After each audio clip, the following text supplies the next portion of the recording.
standing still and stressed out of my mind. Now, this is not working. So clearly the universe is not liking me today.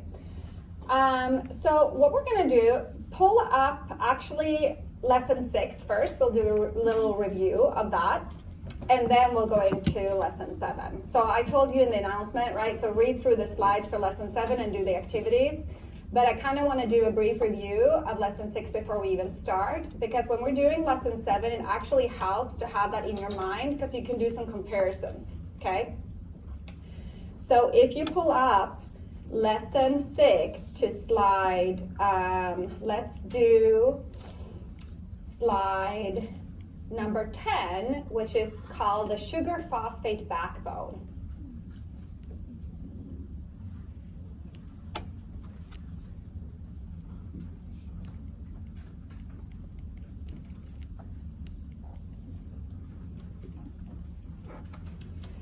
Are you with me there?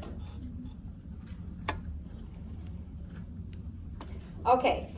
So if you see this on the right-hand side, you'll see a figure of the DNA strand, right? And it's giving you the 5' and the 3' end of both of those strands. Are they anti-parallel? Yes, they are. What does that mean? How can you tell?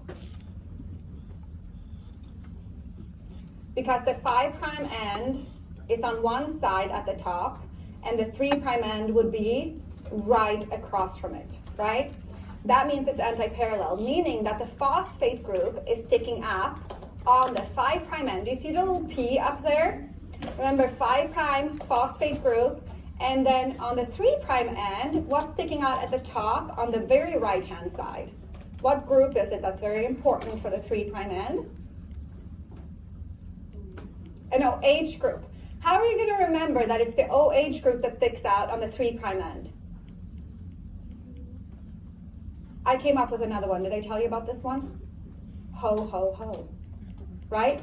Santa says ho, ho, ho. He doesn't say it one time, he says it 3 times, and ho is the same thing as OH, right? So there you go. I need you to remember, right? 5' end, that's the phosphate group. 3' end, that is the OH group sticking out. Why is the 3' end so important? Why is that OH group so important? Somebody tell me.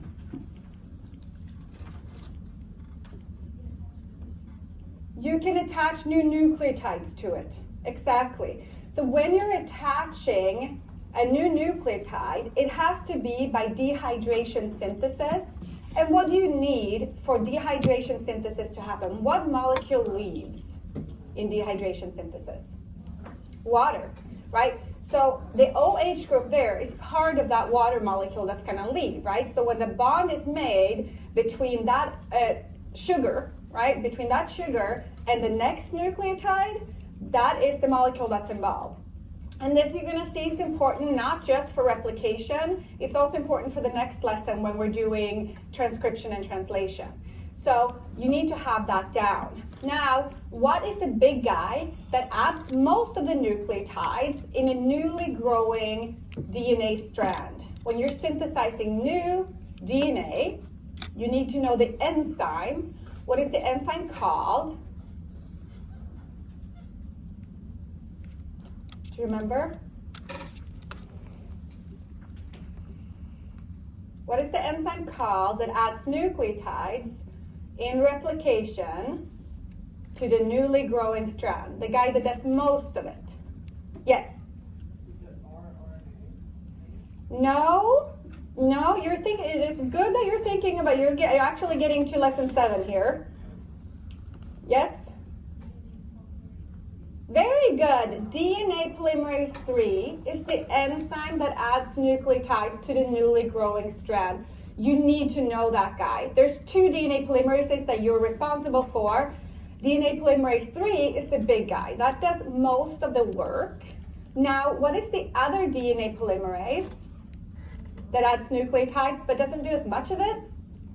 1. Where does DNA polymerase 1 add nucleotides? Where does he come in, or she? It comes in during the primers, right? So to be able to remove the primers and add DNA nucleotides, you need DNA polymerase 1. That's its job. That's that enzyme. So it also can add nucleotides, but it only does it in those small segments where you have primer. Now, here's a question for you. What if I ask you in an exam, on what strand would DNA polymerase 1 do most work? On the leading strand or on the lagging strand? Lagging, I hear lagging. Okay, why would that be?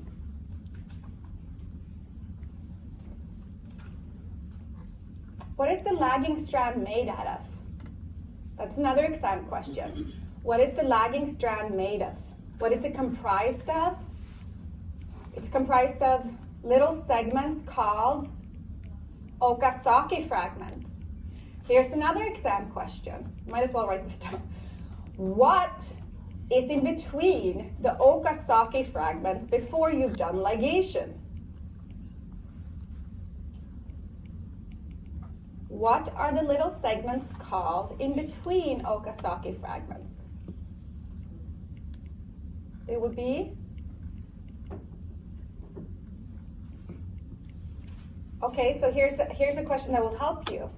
Okay, what does DNA polymerase 3 need to get started? It needs a, what do you do when you paint walls or you primer? It needs a primer, right? Right? So the leading strand, how many primers do you need for the leading strand? 1. Okay, only 1. What does the primer help? How does it help? DNA polymerase 3, what does it provide to DNA polymerase 3? An OH group, okay? Because DNA polymerase 3, right, you have helicase that opens it, right? You have your list of enzymes that you have to memorize. That's on the last slide of this lesson, number 6. Helicase opens it. That's like the zipper, right? So helicase opens. You have topoisomerase that helps relieve the tension of the strand. Okay, now you have DNA polymerase 3 is going to come in and do its job, right? But can it start? No, not without a primer. So what is the enzyme called then that comes and adds a primer? Primase. Primase is the enzyme that comes and adds a primer. What is the primer made out of? It's not made out of DNA nucleotides, it's made out of RNA nucleotides, right? Okay, so on the leading strand, there'd be 1 primer, right? And then DNA polymerase 3 can just go ahead because the replication fork is opening towards the 5' end of the template and the 3' end of the newly growing strand, right? If the 3' end is pointing towards the replication fork, right, compared to the origin of replication, then it can just keep going because that's what's going to open up, right?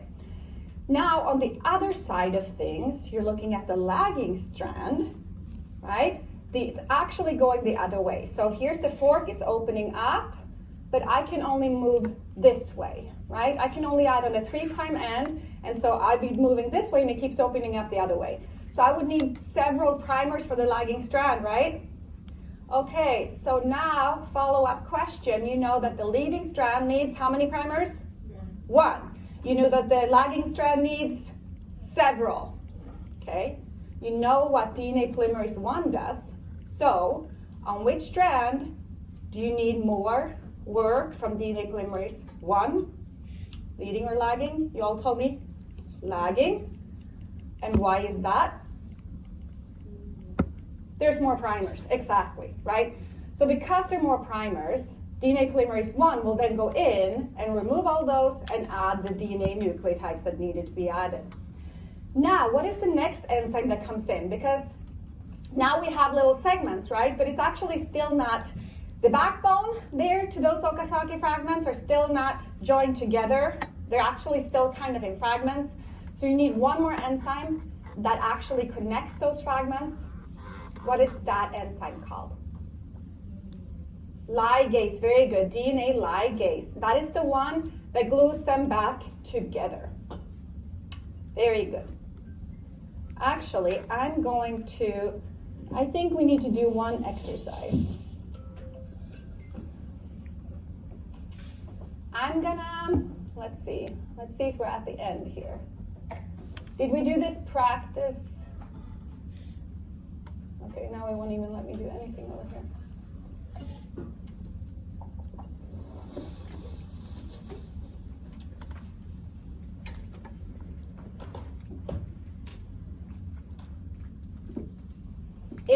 Is there a practice going down the slides for you guys? It won't even let me do that on this end. It won't let me advance the slides. Is there like, let's practice coming down on the slides?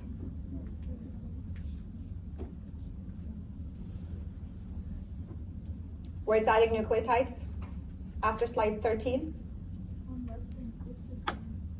Say it again? On lesson 6 or 7? 6. I'm still on 6. Okay, good. All right, so I'm gonna add an exercise for you, and then I'm gonna call support. Hopefully they'll come and help me out. Long net. So you guys can get some questions regarding all of this.